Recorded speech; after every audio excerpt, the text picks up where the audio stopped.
Bom dia a todos, presidente Juliano, presidente Carlúcio, colegas, amigos. Como é bom ver um evento desse reunindo a advocacia trabalhista, estudantes e a comunidade em geral aqui participando com temas tão importantes para nós como a reforma trabalhista e hoje, nesse momento, a questão da prevalência do negociado sobre o legislado, especificamente com relação à jornada de trabalho. Antes de dar início a essa discussão, a esse debate, essa tribuna livre, como foi chamado pelo nosso presidente Carlúcio, eu tomei a liberdade de conversar com a doutora Regilene, conversei com a doutora Ana Cláudia e com a doutora Gabriela, de iniciar isso aqui numa situação onde eu quero pontuar alguns conceitos para que vocês possam, em sintonia com todos nós, entender o que nós vamos discutir aqui hoje. Quando a gente parte do princípio de que o negociado prevalece sobre o legislado, nós temos que ter em mente que isso é uma negociação coletiva. Então, os direitos individuais, os direitos específicos de determinados empregados, esses direitos não podem, a princípio, estar nessa ótica de que prevalecem sobre o legislado. Quer dizer, o negociado é separado com relação ao coletivo e não com relação ao empregado isoladamente. Eu acredito que a doutora Regilene fala sobre isso. A CLT alterada trouxe no artigo 611-A situações onde a negociação coletiva permite a alteração de direitos que podem ser incluídos em determinadas categorias. O artigo 611-B, repetindo o artigo 7º da Constituição, veda determinadas alterações. Nesse ponto, nós chegamos na alteração com relação à jornada de trabalho, que pelo artigo 611-A, inciso 3º, se não me engano, admite a redução dessa jornada de trabalho para 30 minutos, a partir de 30 minutos. E isso, a doutrina, a jurisprudência e muitos colegas nossos entendem que isso fere diretamente a Constituição. Então, a partir desses princípios, eu passo a palavra para a doutora Ana Cláudia, para a doutora Gabriela e para a doutora Regilene, para que a gente possa abordar isso e depois devolvendo para vocês, para que vocês possam nos trazer as perguntas, para a gente poder aqui tentar explicar essa situação. Vamos lá? Doutora Ana Cláudia.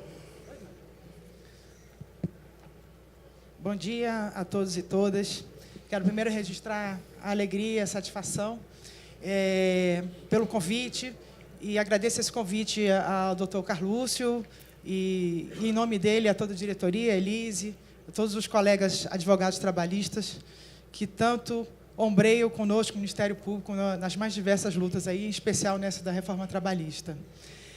Quero fazer uma saudação especial também aos colegas que aqui integram esse dispositivo, dizendo que é uma alegria ver aqui rostos tão conhecidos e tão familiares, digamos, né? Doutor Renato, faço questão de fazer o registro, foi meu colega no ensino fundamental. E aí, tem um tempinho. Exatamente. Hoje ensino fundamental, ensino médio e faculdade. E hoje nos reencontramos aqui. A doutora Gabriela, a doutora Regilene. E cumprimento a todos os advogados, em nome, então, do doutor Carlúcio, da doutora Elise, do doutor Nilton Corrêa, toda a diretoria da ATT. E também os membros do Ministério Público presentes. Vi aqui há pouco um colega também do Ministério Público do DF e Territórios. Registro a presença da minha colega Heloísa Jesus, que é procuradora-chefe substituta daqui da Procuradoria DF Tocantins, mas que precisou sair em razão de um outro compromisso. Enfim, a todos os presentes magistrados, né, e a todos os presentes estudantes e que estão aqui para prestigiar esse evento, que é tão importante, que traz, além da discussão de um tema que é urgente, que é atual, que precisa ser amadurecido para que todos nós, nas nossas esferas de atuação, possamos atuar melhor, traz também essa oportunidade de congraçamento. E aí já começo falando, a propósito da reforma trabalhista, que nós, Ministério Público, por intermédio, sobretudo, do nosso Procurador-Geral do Trabalho, Ronaldo Fleury, tivemos um papel, e aí, sem falsa modéstia, um papel preponderante na discussão no Congresso Nacional. Nosso Procurador-Geral e vários outros colegas, nós também, a Associação Nacional dos Procuradores do Trabalho, e digo nós porque integra a diretoria, participamos ativamente do debate, quer dizer, se é que se pode dizer que houve debate. Mas, assim, participamos do que houve no Congresso Nacional em termos de reforma trabalhista que culminou na edição da Lei 3.467. E nessas discussões ficou claríssimo que a intenção não era ter debate. Né? E, efetivamente, não houve debate porque houve espaços de falas, mas nada do que foi dito foi considerado ao final. Né? E aí, só recuperando um pouco, para começar, foram apresentados inicialmente, em dezembro de 2016, um projeto de lei que visava a modificação de 7 artigos da CLT e de 8 da Lei 6.019, e, ao final, tivemos 117 artigos modificados, mais de 200 dispositivos da lei trabalhista efetivamente alterados. E essa alteração profunda da lei trabalhista, sem o necessário debate democrático, trouxe, então, uma série de precarizações, indo já direto ao ponto. E falo isso com entendimento em tudo que foi discutido no Congresso, também no interior do Ministério Público, porque tudo que foi trazido quer dizer, na maior parte do que foi trazido pela Lei 3.467, implicou, se não retirada de direitos, implicou a transferência do ônus do risco da atividade para os trabalhadores, implicou eximir o empregador de muitas obrigações, implicou o enfraquecimento da estrutura sindical e implicou também, de certa forma, a fragilização da justiça do trabalho. E, nessa perspectiva de tantas modificações que nós, Ministério Público, entendemos maléficas e contrárias à lógica do direito do trabalho, a própria essência do direito do trabalho, destaca-se aqui como nosso tema a questão da jornada. A questão da jornada no contexto da negociação coletiva. E aí, como bem pontuou o doutor Renato, observa-se nos artigos 611-A e 611-B questões específicas relacionadas à jornada. E, no artigo 611, a possibilidade de flexibilização dessa jornada. E no artigo 611-B, em que foram repetidos, como também o doutor Renato pontuou, diversos dispositivos do artigo 7º da Constituição Federal, temos lá, no parágrafo único, expressamente dito que as normas referentes à higiene e saúde... Me permita aqui, doutora Gabriela, já que a doutora Gabriela, como professora que é, prevenida, trouxe a lei. Vou me valer disso aqui. Obrigada. O parágrafo único diz: as regras sobre duração do trabalho e intervalos não são consideradas como normas de saúde, higiene e segurança do trabalho para os fins do disposto nesse artigo. Esse dispositivo vem contra toda a doutrina até agora produzida no direito do trabalho, vem contra toda a jurisprudência e vem contra tudo que nós viemos fazendo. E aí eu falo o Ministério Público, a advocacia, a magistratura, a academia, vem contra toda a lógica subvertida do direito do trabalho, que ficou bem claro nesse processo da reforma trabalhista. Mas quero dizer, com relação a esse ponto, que me parece fulcral e central nessa questão da jornada, que, apesar dessa literalidade, é impossível dissociar a questão da jornada, da higiene e da saúde e segurança, ainda diria mais isso, do trabalhador. Então, toda a nossa perspectiva do Ministério Público é no sentido de, com base na Constituição, na interpretação sistemática, lógico-racional. Nas normas internacionais, tem a Convenção 155, que trata especificamente dessa matéria, nos princípios do direito do trabalho, que ainda persistem, apesar da literalidade tão negativa da Lei 3.467, enfim, do arcabouço jurídico ainda existente, apesar do contexto normativo instaurado a partir da Lei 3.467, nós entendemos, no Ministério Público, que temos elementos suficientes para continuar defendendo que jornada é, sim, matéria de saúde, higiene e segurança do trabalho, e que, portanto, tem que ser considerada como tal, e tem que ser tratada com todo cuidado para que jornada estendida não se transforme em doença do trabalho, em acidente do trabalho, enfim, e que o trabalho não seja o fardo, mas seja, como é central na Constituição, também instrumento de realização. Então, a jornada como elemento central do contrato de trabalho tem que ser trabalhada com esse cuidado. Então, é nessa perspectiva que nós, Ministério Público do Trabalho, apesar dessas normas tão literais, estaremos atuando. Obrigada. Doutora Gabriela. Bem, bom dia a todas e a todos. Gostaria de agradecer o convite feito em nome do Dr. Carlos, cumprimentando toda a diretoria e a mesa aqui presente. Estendo os meus cumprimentos aos advogados e advogadas aqui presentes, especialmente aqueles que iniciam a carreira agora e que foram meus alunos. Eu estou vendo vários aqui, os colegas, a doutora Ana Paula, enfim. É uma honra poder participar desse momento de debate, nesse formato tão arrojado, e que eu, particularmente, achei interessantíssimo, fugindo um pouco do que é tradicional dentro, né, dos eventos do direito. Então, me parece que esse formato que foi proposto é, de fato, muito interessante. Quando me pediram para trabalhar o tema da jornada de trabalho a partir da perspectiva do negociado versus legislado, e eu refleti para trazer para os senhores e para as senhoras o que eu acho que é o fundamental nessa perspectiva do debate, considerando a centena de mudanças que nós temos advindas da lei da reforma trabalhista, acho que, de fato, o ponto mais relevante foi apresentado, em alguma medida, pela doutora Ana Cláudia, a quem eu parabenizo pela fala e compartilho inteiramente do posicionamento aqui explanado. Então, me permitam retomar a partir de onde a doutora Ana Cláudia partiu. A lei da reforma trabalhista traz uma série de pontuações sobre o tema da saúde, da segurança e da higiene do trabalhador. E, em grande medida, essas orientações apresentadas pela lei da reforma trabalhista rompem com a perspectiva constitucional do sistema de proteção ao trabalho vinculada à preservação da saúde física, psíquica, segurança do trabalhador no espaço de trabalho. Por quê?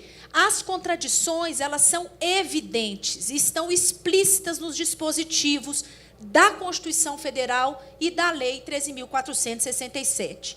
Se o artigo 611-B, no seu parágrafo único, prescreve que as regras sobre a duração do trabalho e intervalos não são consideradas normas de saúde, segurança e higiene, em contrapartida, a nossa Constituição Federal, no seu artigo 7º, me permitam a leitura, inciso 22, estabelece como direito fundamental, portanto, de indisponibilidade absoluta, inciso 22, as regras vinculadas aos riscos inerentes ao trabalho por meio das normas de saúde, higiene e segurança. Então, nós não temos dúvida sobre a perspectiva constitucional, que é a perspectiva vinculante de todo o sistema jurídico e justo trabalhista brasileiro, que normas de saúde, segurança e higiene são normas de direito fundamental e, portanto, obrigatórias. Isso significa que a Constituição Federal de 1988, que exige do intérprete uma interpretação conforme, especialmente quando nós tratamos da Lei 13.467, isso significa que existem alguns óbices e algumas limitações para a aplicação da Lei da Reforma Trabalhista. As incongruências lançadas pela Lei da Reforma Trabalhista são múltiplas. Por exemplo, sob a perspectiva do negociado versus legislado, vinculada à temática da jornada, nós temos a possibilidade, por instrumento coletivo de trabalho, de redução do intervalo intrajornada, que é um dos temas, né, propostos para debate, para 30 minutos. E, se houver supressão do intervalo intrajornada, equivocadamente, a lei da reforma trabalhista diz que o tempo que será pago em razão da supressão não será considerado tempo salarial. há uma perspectiva de visão da lei da reforma trabalhista apenas sob a ótica do custo do trabalho. E isso vai além, quando nós pensamos na jornada e em jornadas com particularidades múltiplas, quando estão ligadas à saúde e segurança. Por exemplo, as seguintes aberrações: a possibilidade de prorrogação de jornadas em espaços insalubres por instrumento coletivo negociado, ou a fixação de trabalho e de grau de insalubridade por instrumento coletivo negociado. Vejam, o instrumento coletivo negociado, numa perspectiva de negociação coletiva entre sujeitos coletivos, ele não tem a possibilidade técnica para estabelecer quesitos de saúde vinculados à preservação da condição desse trabalhador em espaços de trabalho. Isso significa, portanto, que instrumentos coletivos negociados não podem estabelecer regras sobre condições de insalubridade ou de prorrogação de trabalho em condição de insalubridade. E onde nós justificamos isso? O limite está no texto constitucional. Agora, o que eu queria mostrar para os senhores e para as senhoras, no tempo agora de fala, que é curto, são as incongruências da lei da reforma. Porque, ao mesmo tempo que a lei da reforma estabelece a possibilidade, por instrumento coletivo negociado, de se estabelecer negociações em temas que não poderiam ser negociados por instrumento coletivo negociado, a reforma trabalhista faz o caminho oposto. Porque, em relação à reforma, à jornada de trabalho, ela impossibilita o uso de instrumento coletivo de trabalho e apenas de contratos individuais em temáticas que deveriam ser negociadas, como, por exemplo, o sistema do banco de horas, com a compensação em 6 meses. Há a possibilidade do sistema de banco de horas ser feito apenas por contrato individual de trabalho, o que também é uma aberração. Como, por exemplo, a possibilidade de fixação de regime de compensação de jornadas de plantão 12/36 por contratos individuais de trabalho. Se há uma dificuldade em relação à preservação de condições de saúde e segurança, obviamente, esse caminho tinha que ser dado por instrumentos coletivos negociados. Mas a incongruência, ela é explícita no texto da reforma, porque, em alguns momentos, a Lei 13.467 expande equivocadamente as possibilidades do negociado versus legislado, sobre o legislado, e, em outros momentos, a Lei da Reforma desconsidera o potencial dos instrumentos coletivos de trabalho. Fato é que, nesse conjunto, já para terminar essa primeira fala, o que nós observamos é que a Lei 13.467, de 2017, é uma legislação que não absorve o pressuposto constitucional de proteção à saúde e segurança do trabalhador nos espaços de trabalho, porque os dispositivos lançados são dispositivos inconstitucionais que impossibilitam uma interpretação conforme, sob o ponto de vista mesmo da prática trabalhista.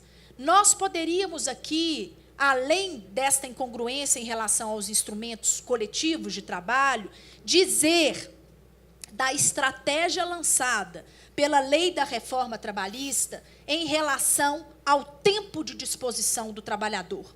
Vejam, se os senhores e as senhoras observarem, o que tentou a Lei 13.467 foi, evidentemente, diminuir o custo de trabalho. E isso fica muito claro quando a Lei da Reforma desconsidera o tempo à disposição, que é um elemento chave na figura da jornada. Vamos lembrar que a jornada é tempo efetivamente trabalhado, mais tempo à disposição, à luz do artigo 4º da CLT. O que pretende a Lei da Reforma Trabalhista é desconsiderar o tempo à disposição do trabalhador. Nós podemos aqui lançar como exemplo a supressão da figura das horas in itinere, tema que foi debatido no último painel. Desconsiderar o tempo à disposição do trabalhador no trajeto para a ida do trabalho, quando o instrumental de trabalho é oferecido pelo empregador, que é o transporte, especialmente quando nós pensamos no espaço rural, em trabalhadores que laboram em minas de subsolo, significa desrespeitar uma categoria-chave do direito do trabalho, que é a jornada. Por isso, nós consideramos que, por uma interpretação conforme a Constituição Federal, e preservando essa categoria-chave de compreensão do direito do trabalho, que é a jornada de trabalho, em relação às horas in itinere, quando o trabalhador estiver sob o controle do poder diretivo do empregador, e não no posto de trabalho efetivamente, mas quando ele já estiver na planta empresarial, sob o controle efetivo do poder empregatício, ele já está à disposição do seu empregador. Essa lógica não pode ser considerada sob pena de supressão do conceito de jornada de trabalho. Jornada de trabalho não é apenas o tempo em que você está efetivamente trabalhando. O tempo em que você aguarda ordens do empregador, estando sob o seu poder diretivo, é tempo que deve ser contabilizado a favor do empregado, sob o ponto de vista econômico e sob o ponto de vista da preservação da sua integridade no espaço de trabalho. Então, seria isso. Obrigada. Então, pode ficar com o microfone, que eu estou aqui só complementando esse raciocínio, doutora Gabriela. É interessante a gente lembrar o seguinte, que a legislação previdenciária, ela já estabelece que o tempo do deslocamento do empregado ao trabalho, havendo um acidente, é considerado acidente de trajeto e, portanto, considerado acidente de trabalho. Então, para efeito do acidente, o tempo fora da empresa é um tempo de trabalho, e não é um tempo de trabalho quando o empregado está na empresa, é uma incongruência muito grande. Né?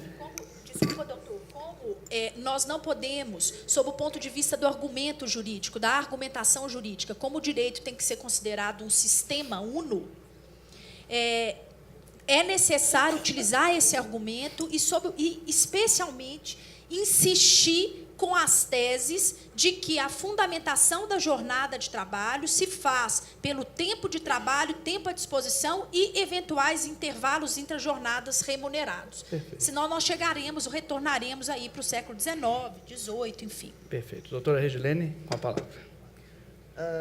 Bom dia. Agradeço o convite.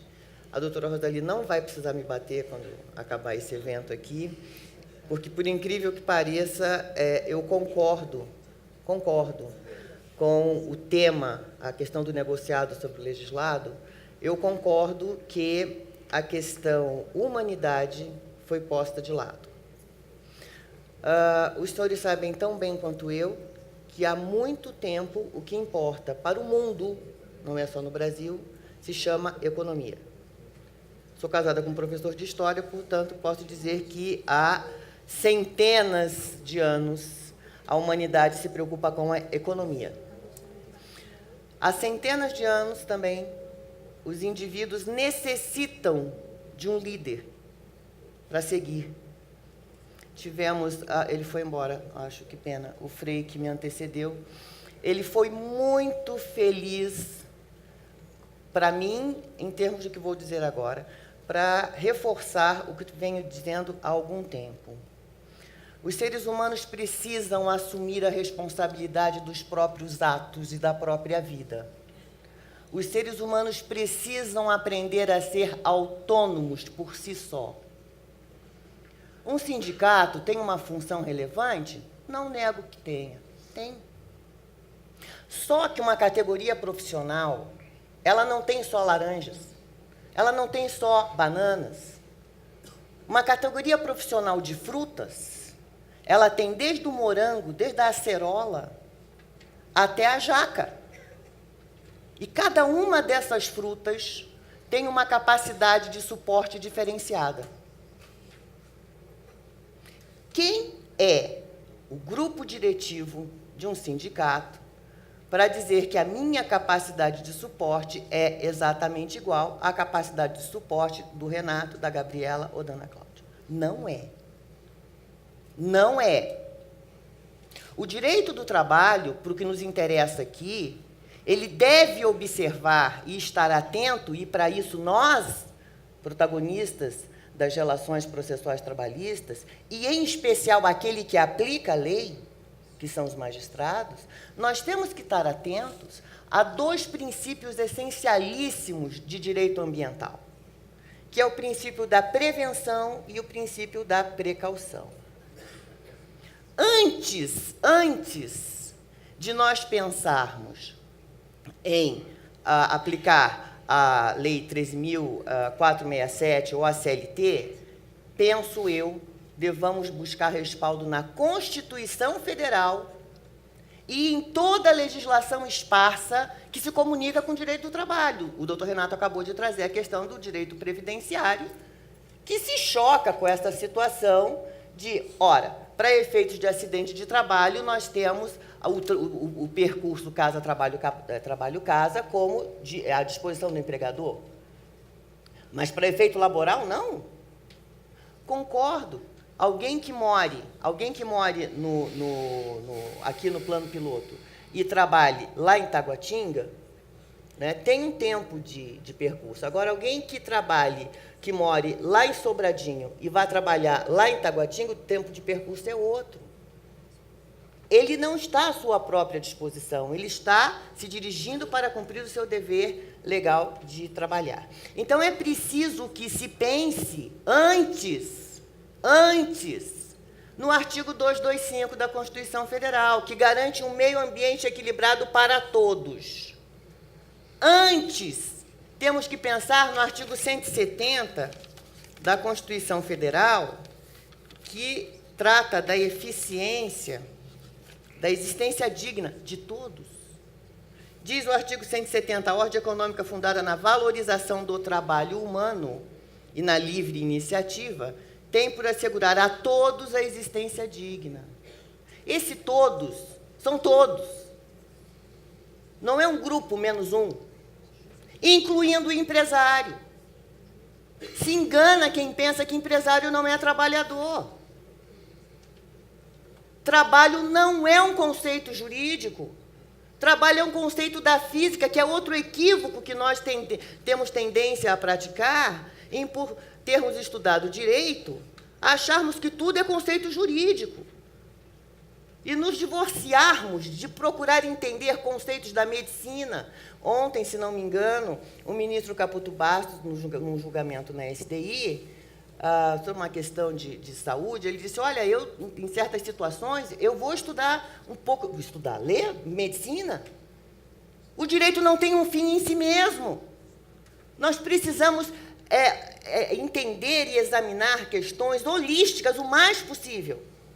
Trabalho, como disse o Frei antes, não com esses termos, mas trabalho é um esforço despendido por alguém para obtenção de um resultado. Um empregado é um tipo de trabalhador. Até o presidente da República trabalha. Se o resultado é eficiente ou não, aí é outra coisa. Mas o empresário também trabalha. Porque se ele não souber trabalhar, se ele não tiver um processo de gestão minimamente pensável, acabaram os empregos. Não é porque eu tenha, nesses meus 34 anos de advocacia, defendido mais empresas que empregados, que me torna cega ou míope. Eu tenho orgulho de dizer que eu sou advogada trabalhista. Eu não sou advogada de empresa. Não sou advogada de empregado.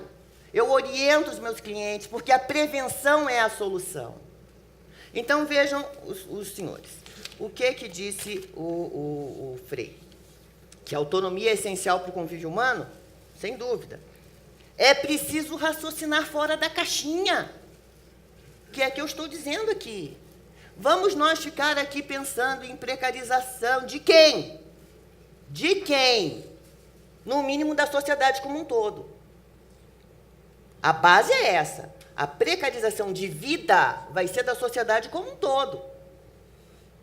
É preciso que se dê responsabilidade para os indivíduos. Nós temos aqui a previsão, que foi restabelecida, da possibilidade de acordos individuais para compensações de jornada. Por estabelecimento de uma jornada de 12 por 36. Eu penso, ontem conversava com o Renato, e quem ficou brigando comigo porque viu o jantar que eu preparei para nós E, aliás, meu marido é que está levando a fama, que foi ele quem fez o jantar, não foi, fui eu. Mas conversávamos em relação a isso ontem. Tá? Os indivíduos vão ser sustentados por terceiros até quando? Quem tem filho aqui? Quem tem filho, certamente vai morrer depois do filho. Ele precisa morrer depois do filho. Porque se ele morrer antes, do jeito que o filho é engessado na sua autonomia, o filho vai morrer no dia seguinte. É preciso que se dê responsabilidade para as pessoas. Então, nós temos aqui, voltando, peguei aqui, o Frei também disse que é preciso se ter consciência. É verdade. A consciência e a autonomia são irmãs gêmeas univitelinas. Sem a consciência da própria existência, o indivíduo não vai se dar conta nunca que ou ele é livre ou ele é igual. A hora que eu opto por conta da nossa natureza gregária, em querer ser igual, eu abro mão da minha liberdade. E estou falando isso muito feliz porque o Frei Vicente Volker falou antes. A questão da autonomia e da consciência que os indivíduos devem ter. Nós não vamos ter conflitos como nós temos hoje no futuro? Não sei, serão diferenciados, com certeza. Tá? Mas é preciso, em relação, para não parecer que eu estou fugindo do tema, é preciso que as pessoas tenham consciência do seu, não digo direito, eu acho até que seria um dever de cada um exercer a sua própria autonomia e consciência. Porque um sindicato, quando chega e estabelece com uma empresa, via acordo, ou com outro sindicato, via convenção, uma jornada uníssona para laranjas, bananas, abacaxis, igualzinho para todos, até pode funcionar. Mas quem sabe do meu limite, da minha capacidade de suporte, sou eu. Todos nós aqui, com certeza, já viramos noite em velório. No dia seguinte, está todo mundo acabado. O Renato me disse, não, eu durmo pouco. Se eu dormir pouco 2 dias seguidos, no terceiro eu não estou valendo absolutamente nada, não sei nem meu nome. Então, quando o legislador ordinário autorizou e permitiu que o indivíduo, de per si, negociasse com o seu empregador a sua jornada, ele o fará de acordo com a sua capacidade de suporte. Estou falando tanto em capacidade de suporte. Todos os senhores já viram que se uma planta for regada demais, ela morre afogada. Se deixar de pôr água, ela morre por falta d'água. O limite entre o a mais e o de menos, esse limite se chama capacidade de suporte. Cada indivíduo tem o seu. Existe uma regra, mais ou menos geral? Existe. Mas o que eu quero dizer com isso é que, em relação à jornada, por que se decidiu há décadas atrás que a jornada de bancário tinha que ser 6 horas? Por que se decidiu que a jornada normal de qualquer trabalhador deveria ser 8 horas? Número cabalístico. Não. É ciência. O direito não existe despido no espaço. É ciência. O indivíduo tem um limite para suportar pressão. Por mais que ele passe das 8 horas da jornada às 6 na internet, no Facebook, falando com você. Ele tem o seu limite. Bom, pode prorrogar por 2? Pode prorrogar por 2. Ok. Posso compensar eu mesma? Não. Só se o sindicato permitir. Não! Quem sabe da minha capacidade de suporte sou eu. E antes que a Elisa me dê o sinal vermelho, eu toquei nesse assunto para nós, dentro do negociado e do legislado, entendo eu, que deva prevalecer o legislado. O legislado. Porque o absurdo dos absurdos eu acho que nós pagamos tanto imposto para pagar a remuneração, os vencimentos, dos servidores lá do Congresso Nacional, e até aonde me consta, eles têm uma assessoria jurídica, pelo menos deveriam ter uma assessoria jurídica. Mas como a doutora Gabriela e a doutora Ana colocaram, como é que a Constituição garante ao empregado o respeito às regras de segurança, higiene e saúde do trabalho? Aí vem o legislador ordinário, por politicagem, que é o que nós vivemos vivenciando já há alguns 3, 4 governos atrás, por politicagem diz assim, ó, no artigo 611-A, ele diz a famosa frase: a convenção coletiva e o acordo coletivo de trabalho têm prevalência sobre a lei, quando, entre outros, dispuserem sobre intervalo de jornada.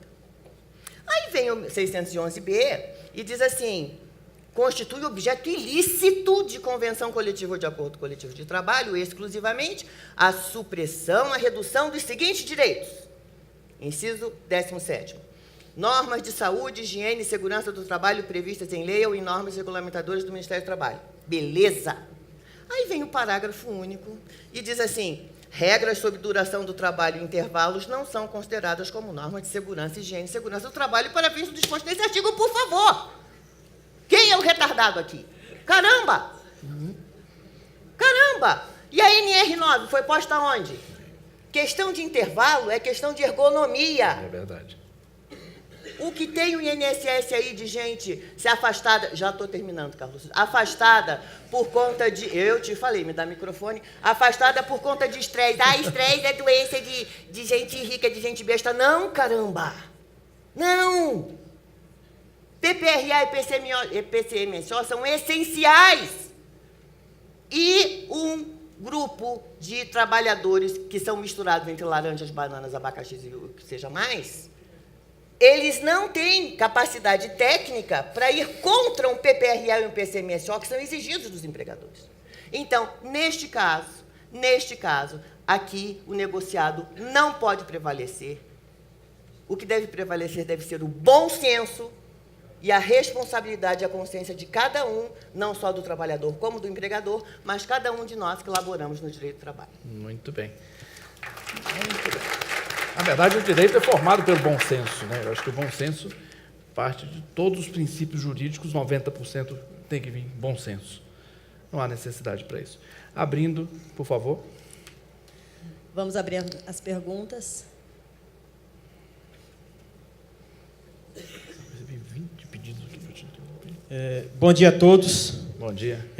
Como o evento foi aberto ao público, não só os advogados, eu queria também que o ministro estivesse aqui presente, né?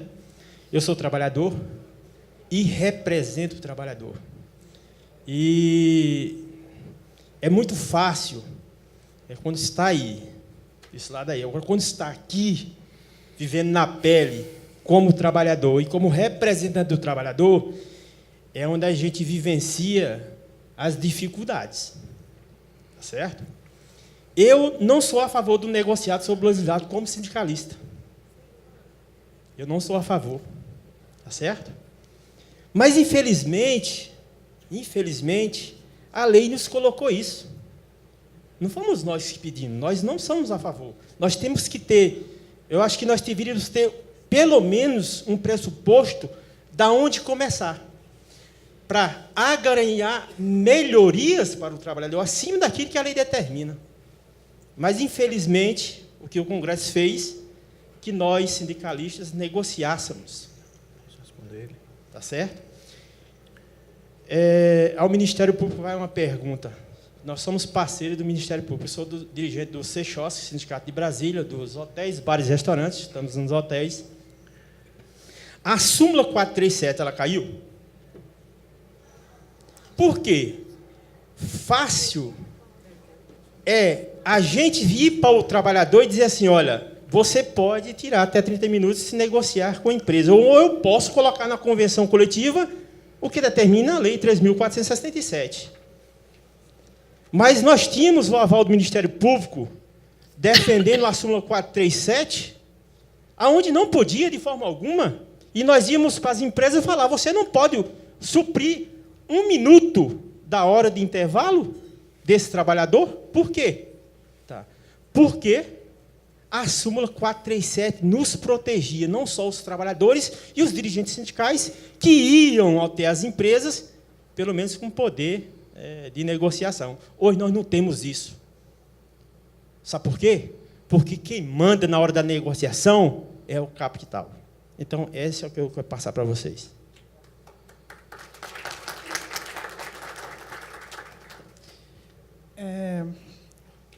Obrigado pelo questionamento. Desculpe, como é o nome do senhor? Severino. Seu Severino. Muito obrigado pelo questionamento. Muito valiosas as suas ponderações. Eu quero só, antes de responder, fazer uma saudação especial ali, o colega subprocurador-geral do Trabalho, Otávio Brito Lopes, que eu já vejo aqui na plateia, que integrará o próximo painel. Bom, com relação a essa questão do intervalo, ficou claro lá no artigo 611-A que ele pode ser reduzido até o limite de 30 minutos. Aí o senhor questiona sobre o artigo 437, se nós teríamos, se ele teria caído, e como é que o Ministério Público se posicionaria com relação a isso. Esse é o seu questionamento? Bom, a posição do Ministério Público é que, em primeiro lugar, com relação ao negociado sobre o legislado, as entidades sindicais ficaram numa situação muito complicada, sobretudo se esse aspecto for conjugado com a questão do financiamento sindical, que eu não vou abordar esse tema, mas eu acho que é indispensável que isso seja considerado no conjunto das coisas aí envolvidas. Com relação a esse intervalo, nós, Ministério Público, sempre defenderemos que o intervalo é indispensável a repouso e alimentação e a reconstituição das forças do trabalhador. Então, assim, é claro que nós teremos que observar o que está prescrito na lei, mas nós sempre defenderemos que o intervalo não pode ser diminuído simplesmente por razões econômicas, em razão, como a doutora Regilene pontuou muito bem, em razão das exigências do mercado, que foi quem conduziu todo esse processo, que norteou todo esse processo, mas que esse intervalo tem que ser suficiente para que esta finalidade legal, que atende a questão de saúde, segurança e higiene do trabalho, seja atendido. Então, vamos sempre lutar para que seja maior esse intervalo. Não vou dizer que caiu, não, nós vamos continuar batendo nele aqui. Então, o nosso trabalho vai ser no arcabouço jurídico existente, na Constituição, nos artigos aqui que foram já citados, o artigo 7º, daquele que diz que é direito social de trabalhadores urbanos e rurais, a reduzir os riscos do trabalho, com base nele, com base nas convenções da OIT, com base em tudo que está aí de legislação, também da jurisprudência do TST, que foi bastante mitigada e atacada na reforma trabalhista, nós continuaremos defendendo que o intervalo deve ser maior. Então, não digo que será uma tarefa fácil e nem será instantâneo, mas esse será o nosso objetivo, a nossa perspectiva. E adianto também que, no ano passado, houve uma grande discussão chamada Jornada de Direito Processual, Direito Material Processual do Trabalho, que foi realizada com várias entidades, aqui também os advogados trabalhistas participaram, a doutora Gabriela, a academia, o Ministério Público do Trabalho, e promovido pela ANAMATRA, que é a Associação Nacional dos Magistrados Trabalhistas, em que muitos entendimentos foram, muitas conclusões foram tiradas a respeito de todas essas questões aqui. Então, também lá, eu acredito que a gente encontrará subsídio para manter firme o nosso propósito de garantir ao trabalhador a proteção mais ampla possível, sobretudo no que pertine à sua saúde e, repito, segurança. Tudo isso tem a ver, ao fim e ao cabo, com a segurança no trabalho. Renato, okay. só para aproveitar... Não, vou te aproveitar. Não, já... Não, eu vou te fazer uma pergunta. Então, pois não. A questão é o seguinte, e até para o Severino também, eu estou lendo mal, mas na CLT não diz que o sindicato tem que exigir uma convenção ou um acordo coletivo reduzindo a jornada. A questão é simples. Se o sindicalista tem a consciência, é simples. Ele não vai erigir nenhuma cláusula coletiva de trabalho que viole essas normas. Afinal, o sindicato protege o empregado ou não? Não está na Constituição. Eu sei que é difícil participar de negociação coletiva, eu sei. Mas se o Ministério Público está do lado de vocês, pela flexibilização das cláusulas, é só vocês dizerem assim, olha, eu negocio outra coisa, mas isso aqui não. Era só isso que eu queria colocar. Bem colocado, doutora Regilene. Eu acho que é bem por aí mesmo. Estão sabe? levantando... E assim, tudo ainda... Pode, desculpe, pode só para complementar. Aí, tudo ainda vai ter que ser muito amadurecido. Então, nós vamos passar por um período de... Fale, E acho, Severino, e a todos que aqui se encontram, que, na realidade, a pressão tem que vir mesmo dos movimentos sociais, dos coletivos que se estabelecem, porque não vamos nos esquecer que as regras que desrespeitam a principiologia trabalhista e os direitos fundamentais trabalhistas estão, neste momento, sendo questionadas sob o ponto de vista do direito internacional do trabalho na OIT, com todas as instituições que lutam pela preservação e proteção do trabalho. Então, nós temos um movimento forte de discussão exatamente da prevalência do negociado sobre o legislado. O papel é preservar as normas internacionais, suas convenções internacionais e a Constituição Federal. Perfeito. Lembrando que os desrespeitos vão além, como, por exemplo, a mitigação do período de férias. Qual trabalhador ou qual ser humano que pode descansar e recuperar tempo físico, psíquico e socialização com 5 dias de descanso? Já que nós poderemos chegar a 3 intervalos. Ou a questão que também já foi discutida na última fala, aqui na última composição de mesa, da contratação que pode ser utilizada atualmente, que vai ser utilizada atualmente, especialmente no setor de serviços ou no setor alimentício, que é o novo contrato intermitente, que, mais uma vez, a ideia é romper com o tempo à disposição, porque você não contabiliza ele a favor do trabalhador. Ele pode ficar horas a fio esperando e somente quando ele for trabalhar, no custo baixíssimo, é que ele recebe. É isso. É isso. Severino, só fechando a tua pergunta, você questionou quais são os limites. Artigo 611, A e B.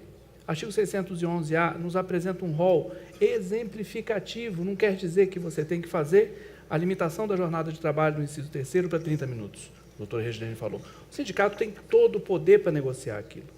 O artigo 611-B nos apresenta, por sua vez, um rol taxativo.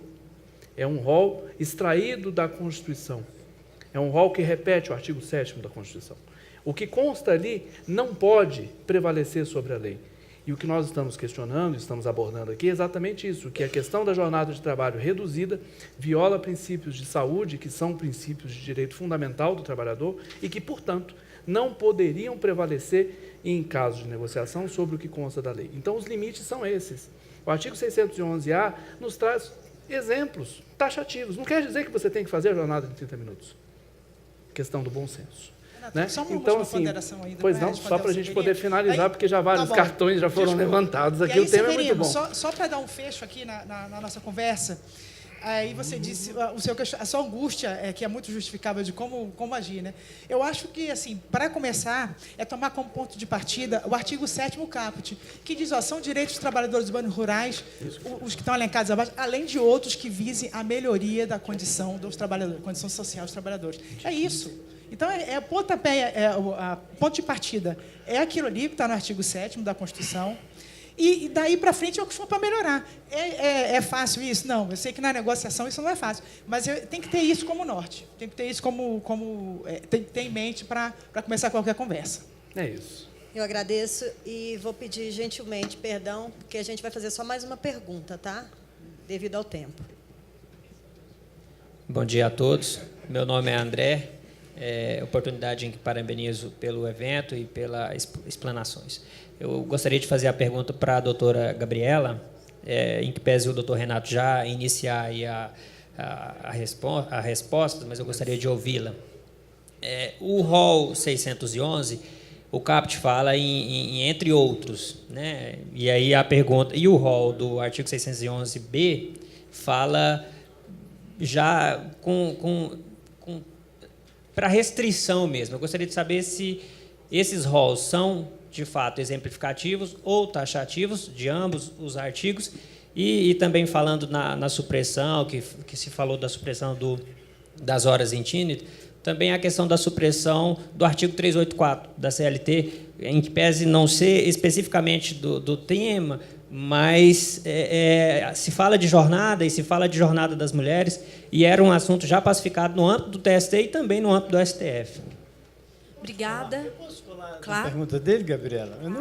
Aliás, eu não vou perder você jamais, né? Então, mas eu queria colar na sua pergunta, Dai, me permite? Rapidão, no mesmo 611B, que é a primeira vez que eu li na minha vida um dispositivo que ele percebe a possibilidade de fazer supressão e redução de direito. Porque o que ele diz constitui objeto ilícito exclusivamente a supressão ou a redução dos seguintes direitos, então de outros é possível, o que parece que é absolutamente contrário a qualquer proposta de um ordenamento jurídico lícito. Aí eu queria que você, então, nessa pergunta do André, também visse diante da cláusula de não retrocesso, como é que ficaria esse 611? Obrigada pela oportunidade de fala. Na realidade, eu tenho um posicionamento, talvez em alguma medida diferente da posição apresentada aqui, muito brevemente, pelo doutor Renato. Eu considero que o rol do artigo 611-A é um rol extremado, desproporcional, absolutamente desrespeitoso à sistemática constitucional de proteção aos direitos fundamentais trabalhistas. Então, isso inviabiliza de plano que nós, numa interpretação sistemática, conforme a Constituição, numa hermenêutica constitucional, que nós possamos compreender que ele pode ir além, que é um rol exemplificativo. Porque, vejam, a ideia do artigo 611-A é imprimir desproporcionalmente a predominância do negociado sobre o legislado, inclusive com afronta a direitos fundamentais de disponibilidade absoluta. Então, em razão disso, para uma interpretação conforme a Constituição, nós precisamos compreender que ele é um rol restritivo. Se há abertura, já respondendo o doutor Nilton, fazendo a composição com o artigo 611-B, se há possibilidade de negociação à luz do princípio da adequação setorial negociada e do princípio da vedação do retrocesso, ambos nos orientam, tanto sob a perspectiva constitucional do trabalho, como sob a perspectiva internacional do trabalho, o que pode ser ampliado pela via negocial trabalhista são direitos de indisponibilidade relativa, que ainda assim, Severino, sob a ótica do artigo 7º caput, que diz em melhoria de condição de trabalho, ainda assim, se no plano negocial for possível preservar a condição de trabalho ou avançar em condição de trabalho. Este é o mundo ideal? Não é o mundo ideal, porque a Constituição vigora há 30 anos. Então, ela precisa ser respeitada. E esse padrão principiológico e técnico ligado à regra jurídica está explicitado no texto constitucional. Essa fala de uma busca de uma hermenêutica constitucional condizente com o padrão constitucional é o caminho argumentativo que nós devemos utilizar, segundo o meu ponto de vista. Se nós nos prendermos a uma interpretação literalista do texto da Lei 13.467 de 2017, nós não conseguiremos manter em vigor, com efetividade plena, as premissas constitucionais de proteção ao trabalho. Por isso é que, quando nós trabalhamos, sob um ponto de vista teórico, a lei da reforma trabalhista, o tempo inteiro, insistentemente, na doutrina, nós afirmamos a necessidade de uma interpretação sistemática, à luz do texto constitucional, e não uma interpretação literalista. Pela interpretação literalista, nós não conseguiremos alcançar as premissas constitucionais. É isso. É isso. Obrigada. Acho que agora podemos encerrar, né? Não, eu quero só complementar, Gabriela, que nós tivemos um exemplo, viu, Severino? Agora, que quando o sindicato é realmente forte, o país para. Os caminhoneiros pararam o país. É isso. Bom, Mas eles pararam o país e mostrar tiveram atendido o que força. eles quiseram. Os que eles pediram foi atendido. Se o que eles pediram era certo ou errado, se era bom, se era ruim... Doutora Regilene, doutora Ana Cláudia, doutora Gabriela, Posso encerrar? Ou posso passar para mais alguma pergunta? Não? Infelizmente, Então, não temos tempo para mais perguntas. eu quero agradecer, em nome da Associação dos Advogados Trabalhistas, a presença de todas, dizer que para mim foi um orgulho, uma honra muito grande poder compor aqui a mesa, poder mediar aqui os trabalhos. E nos perdoe pelo tempo, porque o tema realmente é muito Completamente compreensível, importante, né? Muito obrigado a todos, muito obrigado, doutora Regislene. Doutora Gabriela, doutora Regislene, doutor Renato, muito obrigada, viu? Excelente